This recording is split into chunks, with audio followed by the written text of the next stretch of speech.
छत्तीसगढ़ सरकार के गोधन न्याय योजना दिन दिन सफलता के नवा कहानी गढ़त हावे। छत्तीसगढ़ी ह सोच के साथ जब कोनो मुखिया ह छत्तीसगढ़ के निम्न वर्ग के आदमी ला ऊपर उठाए खातिर उकर आर्थिक विकास खातिर कोनो योजना लानथे तब सफलता के ऐसने कहानी सुने बर मिलथे।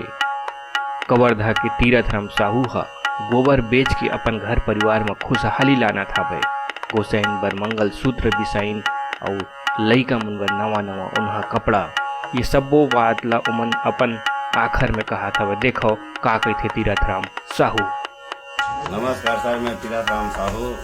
ये गोधन योजना के अंतर्गत ये गोबर खरीदे कार्यक्रम भूपेश बघेल सरकार जी करी से वो हमारे लिए बहुत अच्छा रामबाण साबित हो है।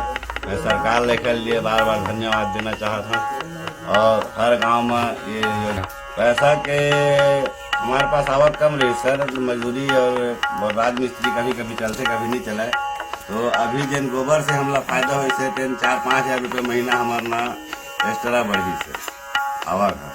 तो क्या करे पैसा तो वो पैसा से हम ना ये खरीदे हैं, सोन खरीदे हैं और बच्चा मनबर और कपड़ा वगैरह खरीदे हैं 3-4 हज़ार के। ऐसे करके ना 15-16 हज़ार रुपया हम खर्चा कर रहे हैं और कुछ पैसा भी खाता में आए बार बचे हैं। हाँ, तो और बाकी आदमी मैंने अभी तो नहीं बेचे, लेकिन हमन हाँ इला चालू करके देखे न अपन तरह से कि कितना लाभ हो सकते हैं। तो हम लगी से कि एમાં बहुत ज़्यादा लाभ है। और सरकार जिन योजना भूपेश बघेल सरकार लगा चालू करे है ओला बहुत अच्छा विचार करके वह ये लागू करी, जिनमें खाद के भी काम आवा और हमारे लोगन ला आत्मनिर्भर करे बर रोजगार के भी उपलब्ध हो गए।